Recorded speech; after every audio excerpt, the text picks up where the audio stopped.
we all understand how vague this comment is. And I think Australia's national interests are best served when we remove stupid people from power. Yes, I'm talking to you, Mr. Burke.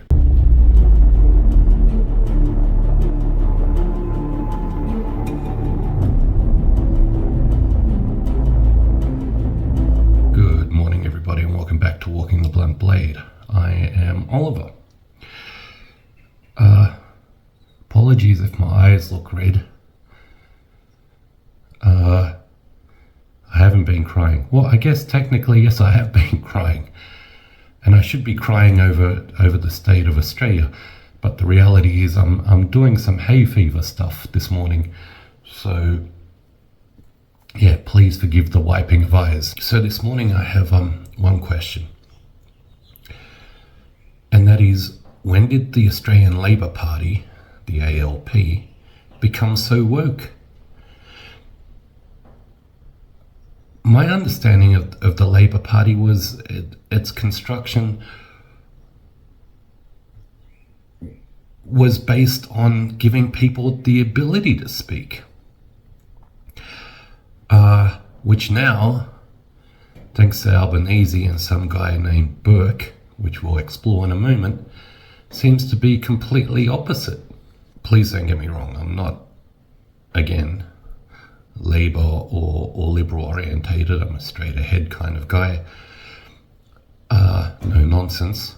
Remember the no nonsense party? And I'm definitely not a huge advocate for unions or the way they conduct business here in Australia, in that I've dealt with way too many unions, union organisers and delegates to understand it's quite damaging. But I do respect that they have a place so as to give people a voice. So this morning I discovered that Candace Owens, whom I follow, one of numerous people whom I follow, has been denied access to Australia.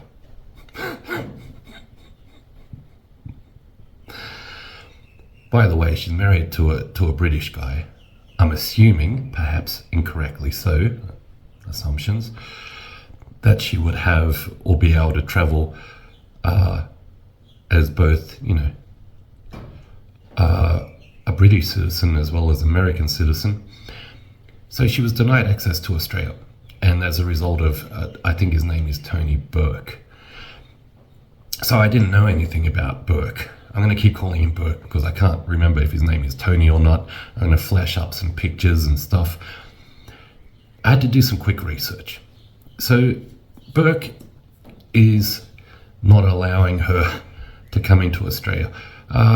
It's interesting to note that Mr. Burke was also around for the clown circus that we suffered when Rudd and Gillard were in power. So he's a long time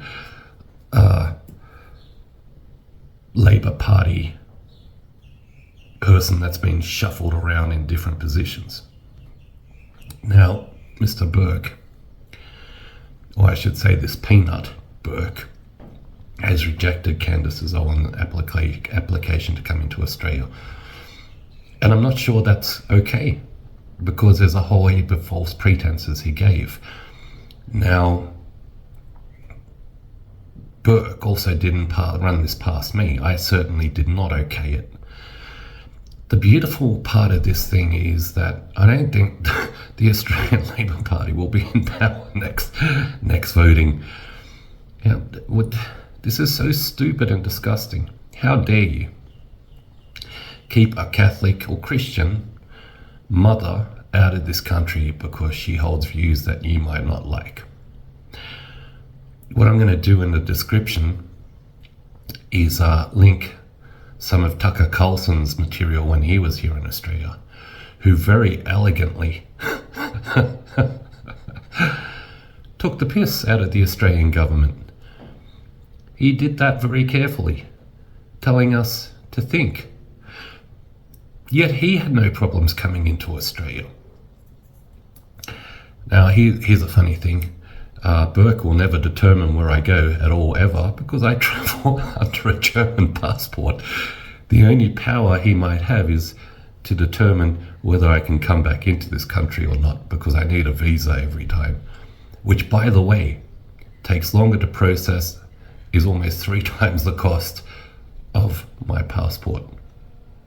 Australia, Australia, Australia. But in this case, Burke, Burke, Burke. Baby, wake up to yourself.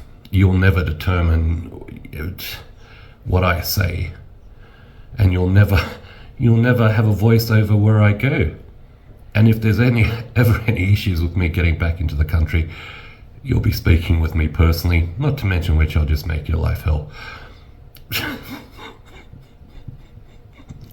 Australian politicians, I did a video just the other day to say Australian politics are just a joke. They're not taken seriously by anyone. And this is the classic example. Well done, Mr. Burke.